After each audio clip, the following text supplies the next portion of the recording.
आज जो हमारा डिस्कशन होगा that is related to pH curve, या इसको जो है वो टाइट्रेशन कर्व भी कहते हैं।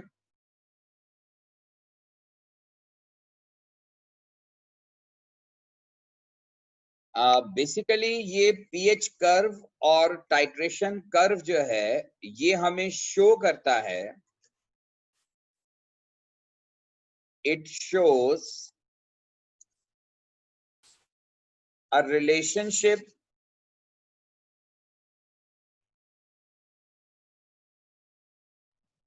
in between pH of solution and volume of solution added during titration, and it is actually during acid base titration.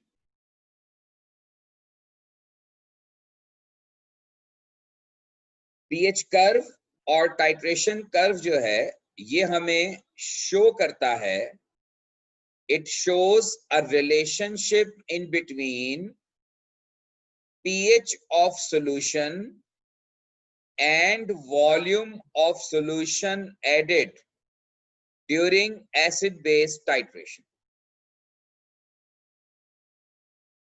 देखिए, जब एसिड बेस टाइट्रेशन आप कर रहे होते हैं तो नॉर्मली आपको तरीका पता है कि एक सॉल्यूशन आप ब्यूरेट में लेते हैं, एक सॉल्यूशन आप फ्लास्क में लेते हैं, और फिर आप इंडिकेटर डालते हैं। इंडिकेटर डालने के बाद फिर आप ब्यूरेट वाले सॉल्यूशन से ड्रॉप वाइज ऐड करना शुरू करते हैं फ्लास्क में। तो आपने शायद इस तरह सोचा ना हो, लेकिन आप सोचिए कि जब आप टाइट्रेशन कर रहे होते हैं एसिड और बेस के दरमियान, और जब आप एसिड के अंदर ब्यूरेट से अल्कली ऐड कर रहे होते हैं, तो क्या during the titration pH change observe नहीं हो रहा होगा? डेफिनेटली हो रहा होगा। अगर आपके पास एक इंस्ट्रूमेंट है जिसका नाम है पीएच मीटर, अगर आपके पास पीएच मीटर अवेलेबल हो तो आप पीएच मीटर के प्रेजेंस से या पीएच मीटर से एवरी टाइम आप उसमें जैसे ही ऐड करेंगे, आप एवरी टाइम जो है वो पीएच नोट कर सकते हैं। मैं आपसे क्या बात करना चाह रहा हूं, शायद अभी थोड़ी आपको बात समझ में थोड़ी सी टाइम लगेगा क्योंकि ये टॉपिक और कॉन्सेप्चुअल है थोड़ा सा, but it takes some time, लेकिन इंशाल्लाह क्लियर हो जाएगा। लेकिन मैं इस बात को करने से पहले आप में से अगर कोई मुझे ये बताए कि आप में से कितने लोगों को टाइट्रेशन की टर्म पता है। I mean what is mean by titration, अगर कोई आपसे कहता है तो आप क्या आंसर करोगे?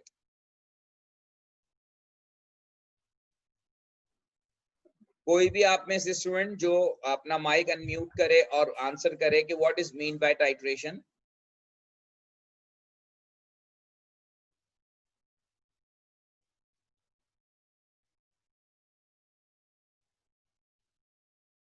अच्छा, इसका मतलब ये है कि आप लोगों ने प्रैक्टिकल्स कर लिए लेकिन कभी आपने ये नहीं पढ़ा कि टाइट्रेशन होती क्या है, ये याद नहीं है। Titration actually known as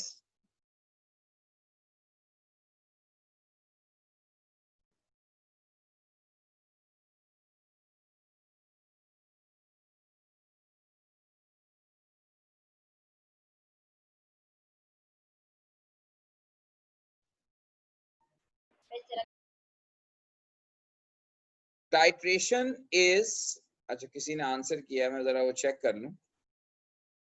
Titration process of chemical in which the quantity of some constituent sample determined by adding to a major sample exactly known quantity of other substance which is desired constituent reacts to a definite proportion. अच्छा जी, titration is a volumetric analysis. मैं इस topic को थोड़ा broader spectrum पे discuss कर रहा हूं क्योंकि ये कॉन्सेप्ट आपका पेपर 5 भी कवर करेगा। जो आज मेरा डिस्कशन है ये समझ लीजिए कि ये पेपर 4 और पेपर 5 दोनों के लिए एप्लीकेबल है।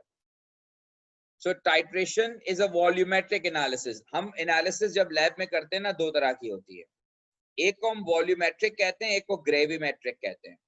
वॉल्यूमेट्रिक ये होता है कि जो टाइट्रेशन है जिसमें हम वॉल्यूम मेजर करते हैं, यानी आपने फ्लास्क के अंदर एक सोल्यूशन लिया, उसका एक नॉन वॉल्यूम लिया, और फिर आपने एक सोल्यूशन ब्यूरेट में लिया, और फिर ब्यूरेट से आपने सोल्यूशन ट्रांसफर किया इनटू फ्लास्क, और एक सर्टेन पॉइंट पे आप रुक गए। तो इसको हम वॉल्यूमेट्रिक एनालिसिस कहते हैं, जिसमें हम वॉल्यूम मेजर करते हैं। एक कहलाती है ग्रेविमेट्रिक एनालिसिस। ग्रेविमेट्रिक एनालिसिस में हम डायरेक्टली मास मेजर करते हैं, यानी जैसे आपने प्रैक्टिकल किया था वाटर ऑफ क्रिस्टलाइजेशन निकालने का, उसमें आप क्या करते थे कि आपने सैंपल लिया एक फ्लास्क, उसके अंदर हार्ड ट्यूब के अंदर, जिसको आप हार्ड ग्लास ट्यूब कहते हैं, और आपने उस हार्ड ग्लास ट्यूब के अंदर एक सर्टेन मास लेके उसको हीट कर दिया। हीट करने से पहले आपने उसको वे किया, और फिर हीट करने के बाद जब मॉइस्चर निकल गया फिर आपने वे किया, तो वो जो मास का डिफरेंस है वो एक्चुअली वो मास है जो वाटर का निकल गया। तो इसमें आप मास मेजर करते हैं। ऐसी एनालिसिस को हम ग्रेविमेट्रिक एनालिसिस कहते हैं। So titration is an example of volumetric analysis by which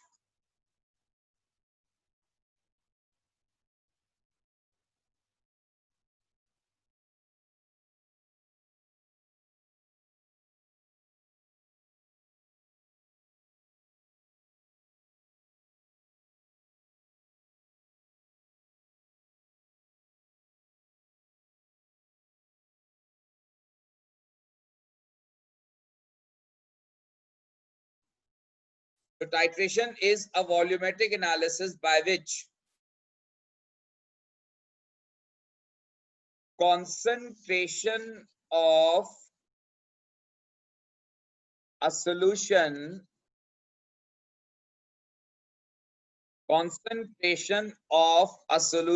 determines by comparing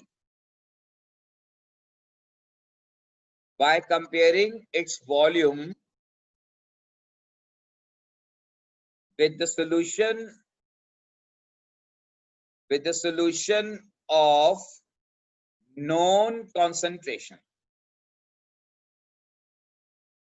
with the solution of known concentration by means of burette.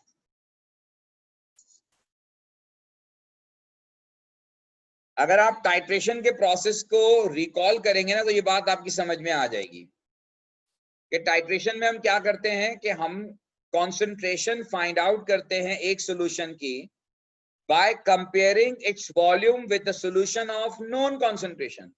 यानी आपके पास दो सॉल्यूशंस होते हैं, एक नॉन कॉन्सेंट्रेशन का और एक अननोन कॉन्सेंट्रेशन का। एक को आप ब्यूरेट में लेते हैं, एक को आप फ्लास्क में लेते हैं, और फिर आप उनके वॉल्यूम को कंपेयर करते हैं कि 25 cm³ जो आपने फ्लास्क में लिया था उसको टाइट्रेट करने के लिए ब्यूरेट से कितना वॉल्यूम यूज हुआ। तो by comparing to volume you can find out concentration of other solution, क्योंकि एक सॉल्यूशन की कॉन्सेंट्रेशन हमें नोन होती है, दूसरे की अननोन होती है। तो अननोन कॉन्सेंट्रेशन ऑफ सॉल्यूशन हम डिटरमाइन करते हैं by comparing its volume with the solution of known concentration. इस फिनोमेना को हम कहते हैं टाइट्रेशन। तो titration is basically a volumetric analysis, जहां पर आप जो है वो बाय मींस ऑफ ब्यूरेट जो है दो सॉल्यूशंस के वॉल्यूम को कंपेयर करते हैं। तो ये टाइट्रेशन है। अच्छा, टाइट्रेशन की मुख्तलिफ टाइप्स आपने प्रैक्टिकली की हुई हैं। एसिड बेस टाइट्रेशन की आपने रिडॉक्स टाइट्रेशन की थी प्रैक्टिकल में, आपने आयोडोमेट्रिक टाइट्रेशन की थी। ठीक है, ये सारी टाइट्रेशन है, इन सब में हम यही करते हैं। लेकिन जो हमारा टॉपिक जो हम करने जा रहे हैं पीएच कर्व वाला, ये टॉपिक एक्चुअली रिलेटेड है टू एसिड बेस टाइट्रेशन, क्योंकि इसमें जो है हमारा एक सॉल्यूशन एसिड होगा, एक सॉल्यूशन बेस होगा। तो पीएच, क्योंकि पीएच चेंज आपको पता है वहीं होती है ना जहां एसिड बेस इन्वॉल्व होते हैं, तो इसीलिए हम इस कर्व को पीएच कर्व या कॉमनली टाइट्रेशन कर्व कहते हैं। तो ये मैं प्रीवियस पेज पे जा रहा हूं जहां मैंने लिखा था कि पीएच कर्व क्या करता है, it shows a relationship in between pH of solution and the volume of solution added during acid base titration. अब आप प्रैक्टिकली इस किस्म का एक्सपेरिमेंट करते कैसे हैं, जरा इसको भी समझ लीजिए। मैं फिर आपसे कह रहा हूं, ये पेपर 5 की एस्पेक्ट से मैं आपको एक्सप्लेन कर रहा हूं। पेपर 5 में इस कॉन्सेप्ट का बड़ा रोल है। और फर्ज कीजिए कि आप टाइट्रेशन कर रहे हैं इन बिटवीन NaOH और HCl। आपने NaOH जो है वो लिया है 0.1 मोल पर dm क्यूब, उसकी कॉन्सेंट्रेशन है, और आप HCl की कॉन्सेंट्रेशन जो है वो भी 0.1 मोल पर dm क्यूब है, लेकिन ये अप्रोक्सीमेट है, आप इसकी एग्जैक्ट कॉन्सेंट्रेशन फाइंड आउट करना चाह रहे हैं। और फर्ज कीजिए कि आपने 25 cm क्यूब ऑफ HCl लिया है इन फ्लास्क। और आपको याद होगा कि जब आप फ्लास्क में कोई सॉल्यूशन लेते हैं तो फ्लास्क में सॉल्यूशन लेने के लिए आपको इस्तेमाल करनी पड़ती है पिपेट। आप पिपेट इस्तेमाल करते हैं उसको पोर करने के लिए, ठीक है। तो 25 cm क्यूब आपने फ्लास्क में लिया या आपने बीकर में ले लिया, छोटे बीकर में। अब आपने इस फ्लास्क के अंदर 25 cm क्यूब आपने HCl डाला। अच्छा, जब आप पीएच कर्व का एक्सपेरिमेंट करते हैं तो आप इसमें इंडिकेटर नहीं डालते, सही है। इंडिकेटर आपने नहीं डालना, विदाउट इंडिकेटर हम ये टाइट्रेशन कर रहे हैं। और आपने ब्यूरेट ली और ब्यूरेट के अंदर आपने NaOH का सॉल्यूशन ले लिया जो आपको गिवन था 0.1 मोल पर dm। और इसके अलावा इसके अंदर आपने प्लेस कर दिया ये पीएच मीटर का इलेक्ट्रोड है, इलेक्ट्रोड ऑफ पीएच मीटर। ये जो पीएच मीटर की रॉड है ना बेटा, ये कनेक्टेड होती है विद डिजिटल डिवाइस और यहां पर पीएच डिस्प्ले हो जाती है। अब ये इंस्ट्रूमेंट आपको समझने की जरूरत नहीं है, बस आपको ये पता होना चाहिए कि pH meter is an instrument which we use to identify, to find out pH of solution directly. आपने अपने ओ लेवल के सिलेबस में पढ़ा था पीएच पेपर, जिसमें कलर चेंज होता है, जिसके ऊपर यूनिवर्सल इंडिकेटर लगा हुआ होता है। वो भी एक तरीका है, लेकिन उससे आप एग्जैक्ट पीएच मालूम नहीं कर सकते। पीएच मीटर आपको up to 2 decimal place exact pH देता है। तो चूंकि ये एक इलेक्ट्रॉनिक इंस्ट्रूमेंट है, इसके कैलिब्रेशन ज्यादा अच्छी होती है, इसके रिजल्ट ज्यादा ऑथेंटिक होते हैं, तो pH meter is use for this purpose. अच्छा जनाब, अब हम एक छोटा सा टेबल बनाते हैं, और वो टेबल क्या है? वो टेबल ये है कि volume of HCl added in cm cube और पीएच के दरमियान। अब हमने क्या किया कि हमने 25 cm क्यूब ऑफ HCl लिया और 25 cm क्यूब ऑफ HCl के अंदर इलेक्ट्रोड डाला। उस इलेक्ट्रोड को डालने के बाद हमने इसकी पीएच नोट कर ली। अभी हमने NaOH नहीं डाला, सॉरी मैंने वॉल्यूम ऑफ HCl लिख दिया यहाँ पर, क्योंकि हम NaOH यूज कर रहे हैं ब्यूरेट के अंदर, क्योंकि HCl तो हम ऑलरेडी ले चुके हैं 25 cm। अब वॉल्यूम ऑफ NaOH एडेड 0 है, वॉल्यूम ऑफ NaOH एडेड 0 है, अभी हमने ऐड नहीं किया। इस वक्त pH सपोज 1 है, ये आपने इंस्ट्रूमेंट से फाइंड कर ली। अब इसके बाद आपने सपोज 2 cm³ NaOH में जो ब्यूरेट के अंदर है, ब्यूरेट से आपने 2 cm³ NaOH ऐड किया फ्लास्क के अंदर, जिसके अंदर पहले से HCl मौजूद है।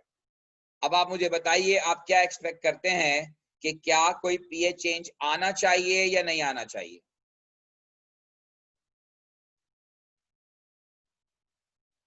अगर आना चाहिए तो फिर कितना आना चाहिए? Anyone can answer?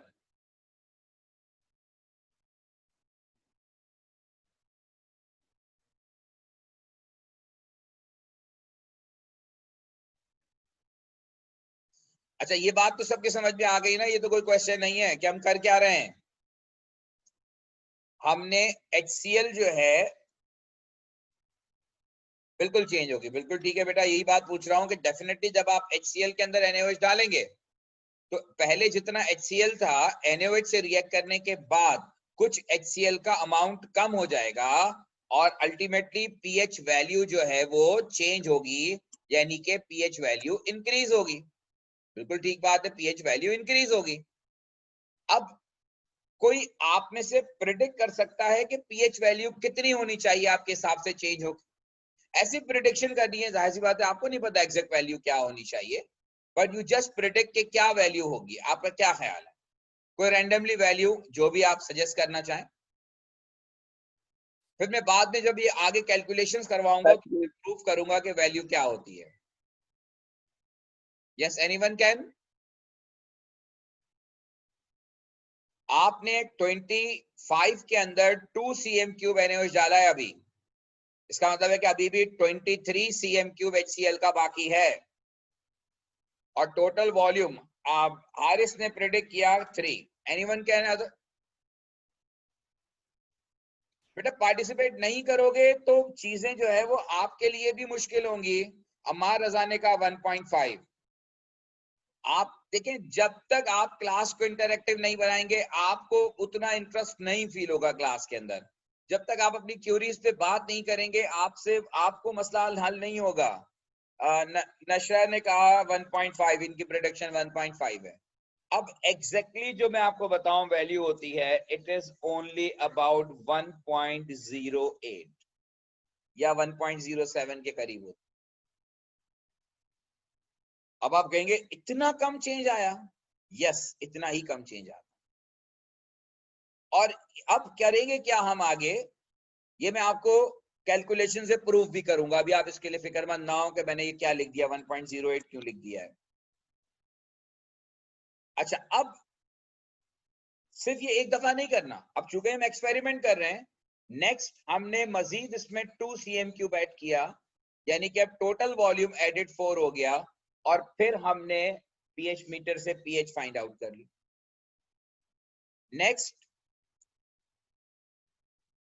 नेक्स्ट जो है, हमने इसमें फिर 2 cm³ डाल दिया, अब ये 6 हो गया, फिर हमने pH नोट कर ली।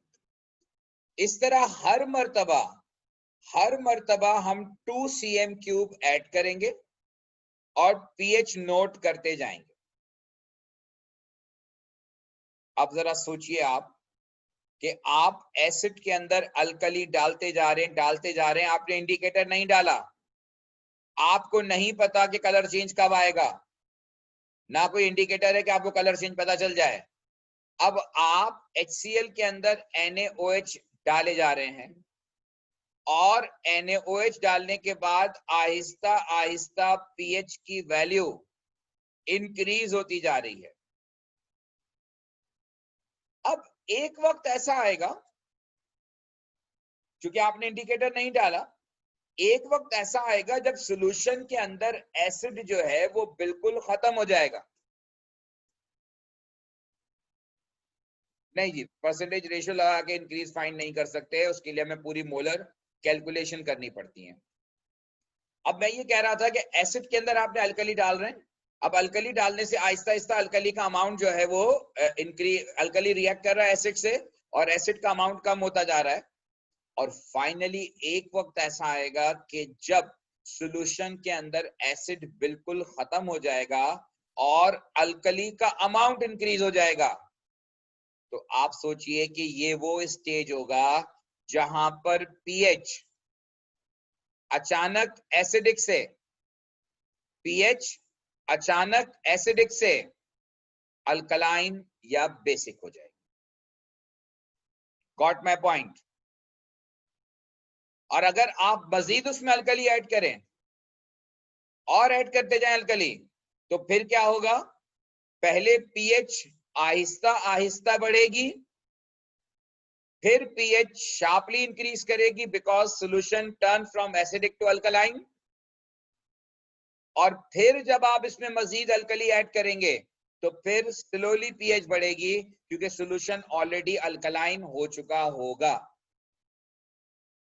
ये हर मर्तबा जब आप टाइट्रेशन कर रहे होते हैं, एसिड बेस्ड टाइट्रेशन, तो उसमें यही फिनोमेना हो रहा होता है।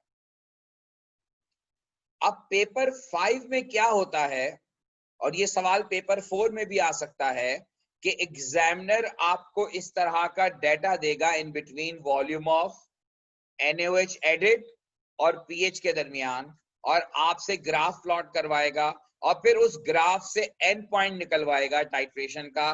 कैसे निकालेंगे वो मैं आपको बाद में बताता हूं, लेकिन वो एंड पॉइंट निकलवाएगा और फिर उस एंड पॉइंट को लेकर वो आगे कैलकुलेशन करवाएगा और जो कॉन्सेंट्रेशन अप्रोक्सीमेट थी उसकी एग्जैक्ट कॉन्सेंट्रेशन फाइंड आउट करवाएगा कैलकुलेशन से। तो ये तो मैं आपको प्रैक्टिकली उसका जो परफॉर्म करने का तरीका है वो बता रहा हूं। अगर यहां तक मैं स्टॉप कर रहा हूं, यहां तक आपको किसी किस्म का कोई कंफ्यूजन है, अगर कोई क्वेश्चन डेवलप हो रहा है, प्लीज अपना माइक अनम्यूट करें एंड टेक योर पार्ट, ताकि आपको बेनिफिट मिले, आपको फायदा मिले, जो प्रॉब्लम हो वो आपका रिजॉल्व हो जाए। Please unmute your mic if you have any question. और अगर आपको समझ में आ गया है तो ये भी बता दीजिए कि हाँ जी क्लियर है, हम आगे बात कर सकते हैं।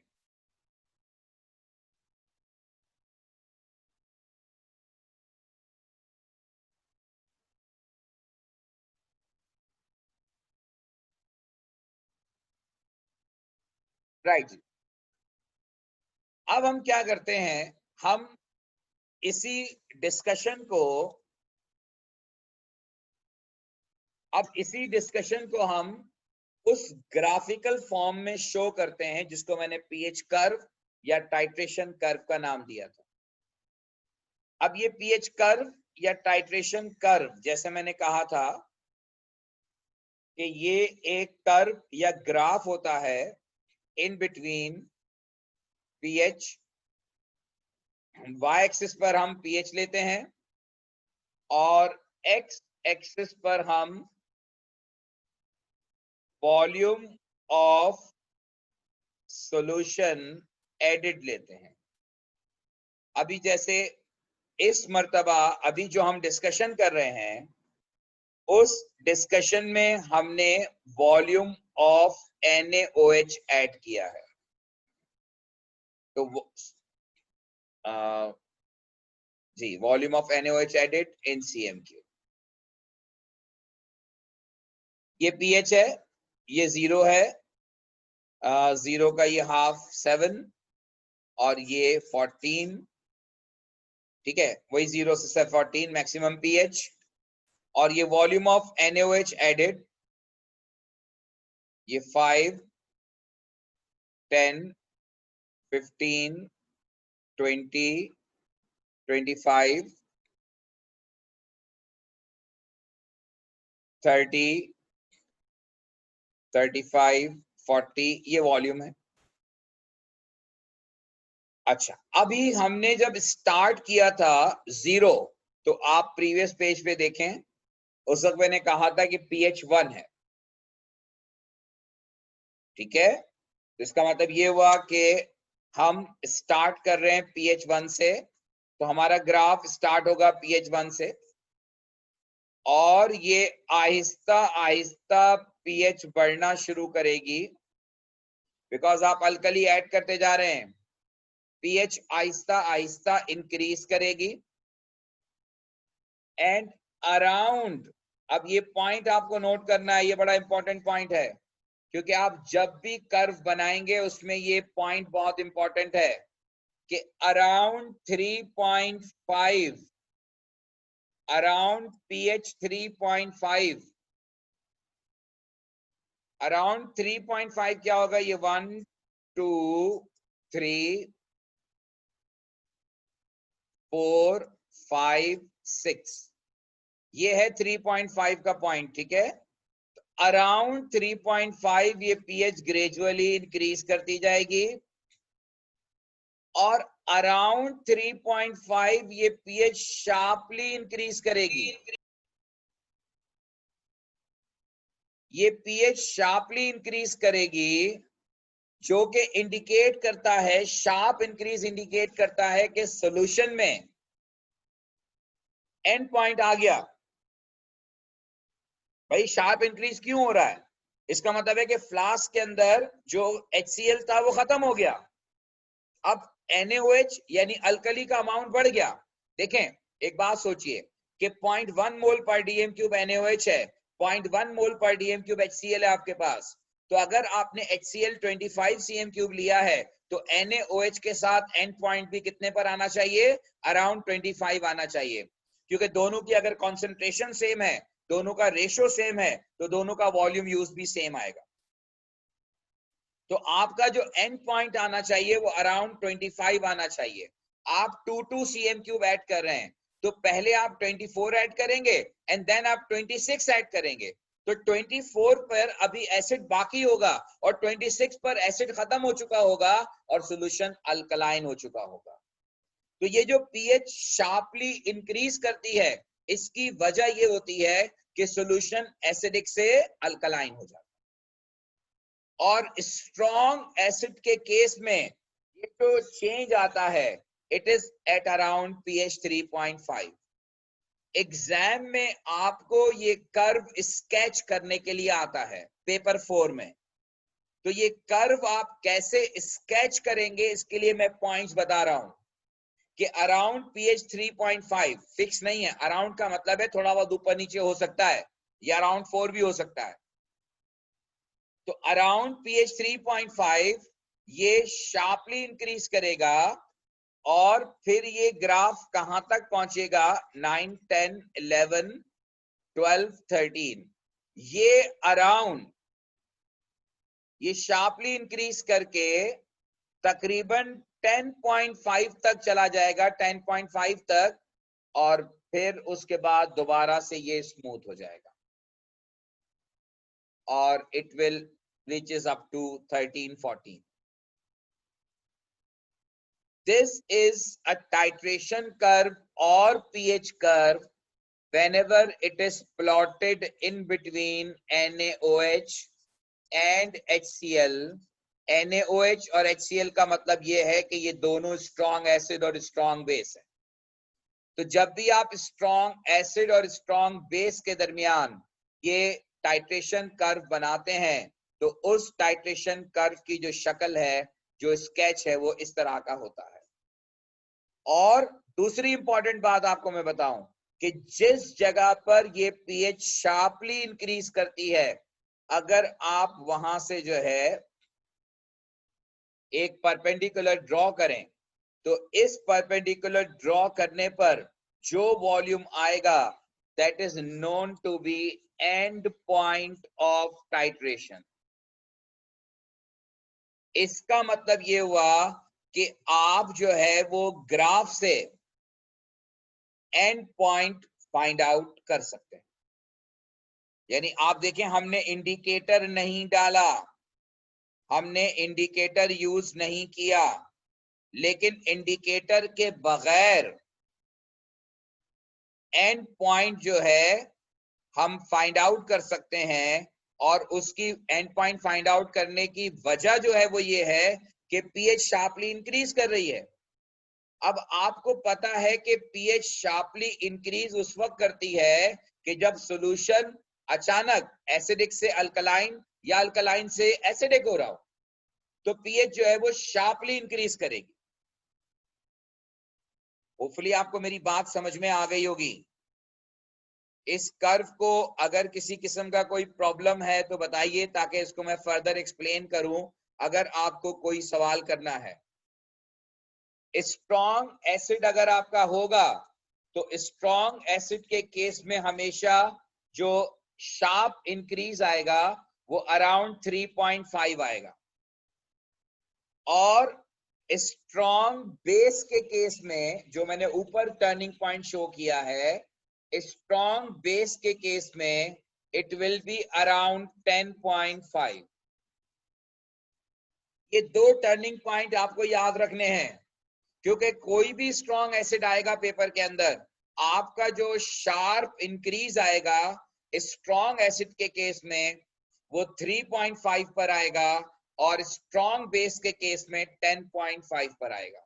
यानी आप देखें पीएच शार्पली इंक्रीज हुई 3.5 से 10.5 तक, और जिस जगह पर ये पीएच शार्पली इंक्रीज होती है ये वही पॉइंट होता है जहां सॉल्यूशन अचानक एसिडिक से बेसिक या बेसिक से एसिडिक होता है, और ये हमें बताता है कि फ्लास्क के अंदर जो सॉल्यूशन था वो खत्म हो चुका है, यानी हमारी टाइट्रेशन का एंड पॉइंट आ चुका है। होपफुली आपको मेरी बात समझ में आ गई होगी। मैं फिर पॉज कर रहा हूं, मुझे आइडिया है कि टॉपिक मुश्किल है, इसलिए मैं चाह रहा हूं कि आप इसको अच्छी तरह एब्जॉर्ब करें, क्योंकि ये एक कर्व नहीं है, इसमें बहुत सारे कर्व्स आते हैं, इसलिए जब तक आपको इस कर्व की अंडरस्टैंडिंग नहीं होगी अगला कर्व समझना आपके लिए मुश्किल होगा। स्टार्टिंग पॉइंट 1 है, क्योंकि आमतौर पर जो स्ट्रॉन्ग एसिड्स होते हैं उनकी पीएच 0, 1 और 2 के दरमियान होती है आमतौर पर। ठीक है, अगर आपको एग्जामिनर पहले पीएच कैलकुलेट करवाता है और फिर उसका ग्राफ स्केच करवाता है, तो फिर अगर जो भी पीएच आपने कैलकुलेट की होगी अपना ग्राफ वहां से शुरू करेंगे। Sir can you please explain turning point? जी देखिए, टर्निंग पॉइंट का मतलब ये है कि जहां पे पीएच शार्पली चेंज होती है। स्ट्रॉन्ग एसिड के केस में अराउंड 3.5 या 4 के अराउंड पीएच अचानक चेंज होकर एसिडिक से अल्कलाइन हो जाती है। तो स्ट्रॉन्ग एसिड में जो पीएच चेंज आता है वो अराउंड 3.5, और स्ट्रॉन्ग बेस के अंदर ये पीएच जो है वो तकरीबन 10.5 तक चली जाती है। यानी अगर एसिड स्ट्रॉन्ग हो और बेस भी स्ट्रॉन्ग हो तो आपका जो टर्निंग पॉइंट आएगा वो ये आएगा कि 3.5 से आप शार्पली इंक्रीज करेंगे अप टू 10.5। ये वाला पूरा पोर्शन जो होगा वो स्ट्रेट होगा। ये straight portion of the curve जो है ये इंडिकेट कर रहा है कि यहाँ पीएच शार्पली इंक्रीज हुई है फ्रॉम एसिडिक टू अल्कलाइन, और इसका मतलब ये हुआ कि जो आपका सॉल्यूशन था, जो फ्लास्क के अंदर सॉल्यूशन था, वो सॉल्यूशन खत्म हो चुका। क्या ये बात क्लियर हो गई? जी, एनी क्वेश्चन?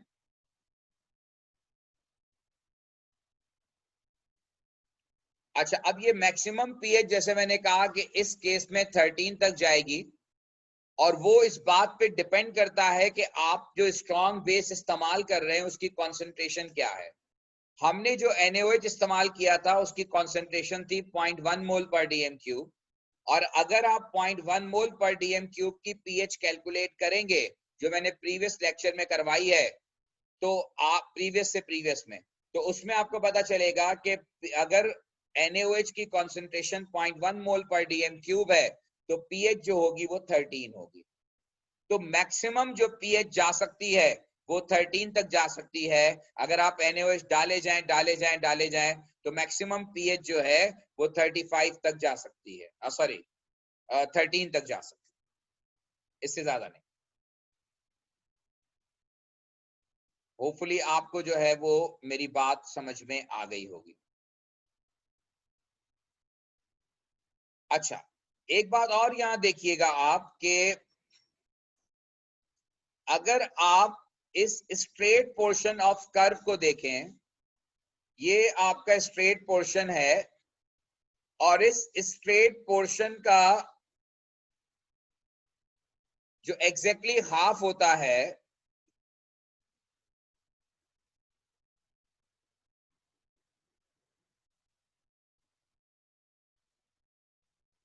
ये कहलाता है इक्विवेलेंस पॉइंट।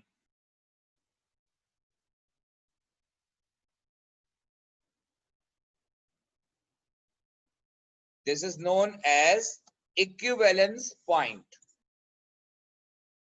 अच्छा, इक्विवेलेंस पॉइंट का मतलब ये होता है कि ये वो स्टेज होता है when concentration of H ion and OH negative ion become equal. Equivalence point is the point at which concentration of H positive ion and OH negative ion become equal. Or in case of strong acid versus strong base, equivalence point जो आप practically find करते हैं, it is at pH 7. pH 7 पर equivalence point आता है। मैं फिर कहानी को रिपीट कर रहा हूं, मुझे लगता है कि बहुत सारे लोग अभी भी डिस्कम्फर्ट हैं।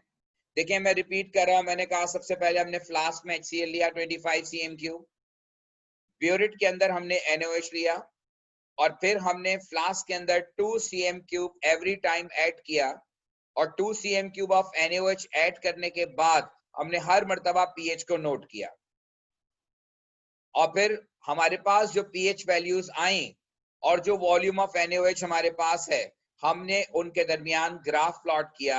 ये ग्राफ कुछ इस तरह का बनेगा। उसमें दो लाइन ऑफ बेस्ट का जो लाइन ऑफ बेस्ट फिट बनेंगी, एक लो pH पर और एक हाई pH पर, और एक पॉइंट होगा जहां से pH शार्पली इंक्रीज करेगी फ्रॉम एसिडिक टू बेसिक। तो जिस जगह पर pH शार्पली इंक्रीज करती है, ये वो पॉइंट होता है जो हमारी टाइट्रेशन का एंड पॉइंट होता है। अब एग्जाम में जो क्वेश्चंस हैं पास पेपर में, उसमें समटाइम एग्जामिनर आपको कर्व बनवाता है और कहता है कि clearly mention and point of titration, या ऑल्टरनेटिवली ये होता है कि कर्व बना हुआ होता है और आपको एग्जामिनर कहता है कि आप इस कर्व को यूज करके and point of titration find करें और फिर उसकी कैलकुलेशन करके कंसंट्रेशन फाइंड आउट करें, या जो भी उसके अंदर और काम वो आपको करने को कहेगा। वो जब हम पास पेपर के क्वेश्चंस देखेंगे तो फिर उस पर बात करेंगे।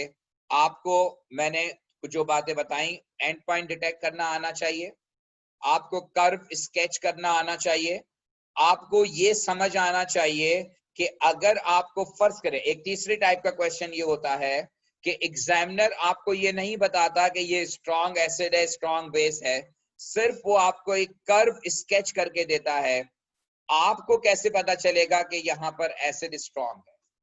तो वो मैंने आपको बताया कि स्ट्रॉन्ग एसिड की pH आमतौर पर जो है वो 0 से 2 के दरमियान होती है। तो अगर आपका ग्राफ स्केच किया हुआ है और आपको ये नहीं पता कि आपका एसिड स्ट्रॉन्ग है या वीक है, तो स्केच किए हुए ग्राफ से आप ये प्रेडिक्ट कर सकते हैं कि आपका एसिड स्ट्रॉन्ग है या वीक है। अगर pH 3 या उससे अबव है तो फिर वो आमतौर पर एसिड वीक होता है, और अगर pH जो है वो 3 से नीचे है, 1 और 2 के दरमियान है, 0 और 2 के दरमियान है, तो आमतौर पर आपका एसिड जो होता है वो स्ट्रॉन्ग होता है। यही सूरत हाल बेस के साथ है। अल्कली के केस में जो स्ट्रॉन्ग अल्कली होता है उसकी pH आमतौर पर 14 और 12 के दरमियान होती है। स्ट्रॉन्ग बेस की pH आमतौर पर 14 और 12 के दरमियान होती है, जबकि जो वीक बेसिस होते हैं उनकी pH आमतौर पर मैक्सिमम pH 10 और 11 के आसपास होती है। तो ये एक जनरल प्रेडिक्शन का तरीका है, लेकिन अल्टीमेटली जो है जब आप एग्जैक्टली स्केच करेंगे, जब आपके पास एग्जैक्ट डाटा होगा, तभी आप जो है वो एग्जैक्ट वैल्यूज के बारे में बात कर सकते हैं। फिर इसके अलावा मैंने आपको टर्निंग पॉइंट्स के बारे में बताया कि देखिए जब भी स्ट्रॉन्ग एसिड होता है, ये ग्राफ नेगेटिव में जा सकता है, हमारे सिलेबस में नहीं जाएगा, लेकिन डेफिनेटली अगर आपका सॉल्यूशन जो है वो मोर कॉन्सेंट्रेटेड है तो उसकी pH जो है वो नेगेटिव हो सकती है। क्योंकि आपको मैंने पिछली क्लास में भी जब pH कैलकुलेशन करवाई थी तो उस वक्त ये बात बताई थी कि अगर आपका सोल्यूशन एसिड का 2 मोल पर डीएम क्यूब है तो उसकी पीएच जो है वो नेगेटिव होगी। तो इसका मतलब ये है कि पीएच नेगेटिव हो सकती है, बट नॉर्मली जब हम टाइट्रेशन करते हैं तो टाइट्रेशन में हम 2 मोल पर डीएम क्यूब सोल्यूशन इस्तेमाल नहीं करते। आमतौर पे टाइट्रेशन में जो सोल्यूशन इस्तेमाल होते हैं उनकी कॉन्सेंट्रेशन कम होती हैं, क्योंकि वो हमें टाइट्रेट करना होता है स्ट्रॉन्ग एसिड यूज करने में, और कॉन्सेंट्रेटेड एसिड यूज करने में प्रॉब्लम होता है हैंडलिंग का। इसलिए आमतौर पे टाइट्रेशन जब हमें करवाई जाती है, और इवन अगर सोल्यूशन कॉन्सेंट्रेटेड हो तो आपको याद होगा वॉल्यूमेट्रिक फ्लास्क से हम उसको डाइल्यूट करते हैं पहले, और फिर वो सोल्यूशन हम इस्तेमाल करते हैं। तो टाइट्रेशन में आमतौर पे सोल्यूशन चूंकि स्ट्रॉन्ग इस्तेमाल नहीं होते, डाइल्यूटेड होते हैं, इसलिए उसकी पीएच नेगेटिव आमतौर पे नहीं होती। लेकिन अगर आप कॉन्सेंट्रेटेड इस्तेमाल करेंगे तो पीएच नेगेटिव हो सकती है। ठीक है जी, बिल्कुल ये बात मैं पहले बता चुका हूं कि पीएच ज्यादा भी हो सकती है। उसकी वजह यह है कि अगर आपका बेस NaOH 2 मोल पर डीएम क्यूब है तो उसकी पीएच 14 पॉइंट समथिंग होगी, 14 से अबव हो जाएगी। तो ये बात मैंने पहले भी आपको कही है, जब मैं ये टॉपिक करवा रहा था तो उस वक्त भी आपको ये बात समझाई थी कि देखें ओ लेवल में एएस में तो हम ये कहते थे कि पीएच मैक्सिमम 14 और मिनिमम 0 होती है, लेकिन ऐसा नहीं है। A2 में आके आपको ये बात क्लियर होनी चाहिए कि पीएच इससे ज्यादा 14 से और 0 से कम भी हो सकती है, but most of the cases में ऐसा नहीं होता, क्योंकि प्रैक्टिकली जो हम सॉल्यूशन इस्तेमाल करते हैं वो डाइल्यूट होते हैं, और डाइल्यूट सॉल्यूशन की पीएच की जो रेंज है वो 0 और 14 के दरमियान ही रहती है, इससे ज्यादा या इससे कम नहीं होती। अच्छा, फिर मैंने आपको कहा कि अराउंड स्ट्रॉन्ग एसिड जब भी होगा, चाहे HCl हो, HNO3 हो या कोई और स्ट्रॉन्ग एसिड हो, तो पीएच जो है वो अराउंड 3.54 रैपिडली राइज करेगी अप टू 10.5, और ये उस केस में होगा जब आपका बेस स्ट्रॉन्ग होगा। स्ट्रॉन्ग बेस के केस में पीएच जो है वो 3.5 से शार्पली इंक्रीज होती है अप टू 10.5। ये पॉइंट्स आपको कर्व स्केच करने में काम आएंगे, क्योंकि आपको नॉर्मली एग्जामिनर डेटा नहीं देगा। पेपर 5 में तो डेटा देकर वो प्लॉट करवाएगा, लेकिन पेपर 4 में आमतौर पर वो पेपर में आपको कर्व स्केच करवाता है, और एग्जामिनर जो मार्किंग करता है वो इन्हीं पॉइंट्स को देखकर करता है कि आपने टर्निंग पॉइंट सही बनाए हैं। आपको पता है कि पीएच कहां से अचानक राइज होगी और कहां तक जाएगी। और इसमें लास्ट पॉइंट मैंने इक्विवेलेंस पॉइंट बताया। इक्विवेलेंस पॉइंट का मतलब मैंने ये बताया कि it is the pH at which concentration of H positive ion and OH negative ion become equal. The pH at which concentration of H positive ion and OH negative ion become equal. और strong acid और strong base के case में ये pH 7 पर होता है equivalence point. Equivalence point जो आता है वो pH 7 पर आता है, कि जहां H आयन और OH आयन जो है वो इक्वल होते हैं। अच्छा, अब मैं एक चेंज कर रहा हूं इसी कर्व के अंदर, और सिर्फ चेंज क्या कर रहा हूं, मैं चेंज अब ये कर रहा हूं कि instead of taking HCl in a burette, अब मैं 25 cm³ ऑफ NaOH ले रहा हूं ब्यूरेट में, सॉरी फ्लास्क में, और इस मर्तबा मैं HCl ब्यूरेट में ले रहा हूं। इस मर्तबा अब जो मैं कर्व स्केच करने जा रहा हूं उसकी कंडीशन चेंज है।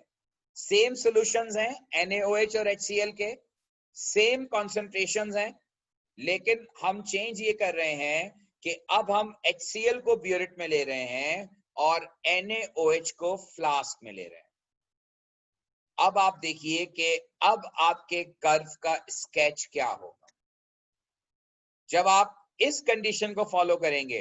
अब आपने जब फ्लास्क के अंदर NaOH लिया है तो अल्टीमेटली अब pH 1 नहीं होगी, अब आपका ग्राफ 1 से शुरू नहीं होगा। इस मर्तबा आपका ग्राफ जो शुरू होगा, चूंकि आपने फ्लास्क के अंदर अल्कली डाला है तो आपका ग्राफ अल्कलाइन से शुरू होगा। अल्कलाइन कंडीशन से शुरू होगा। और अल्कलाइन कंडीशन का मतलब ये है कि अब आपका ग्राफ जो है वो pH 13 से शुरू होगा।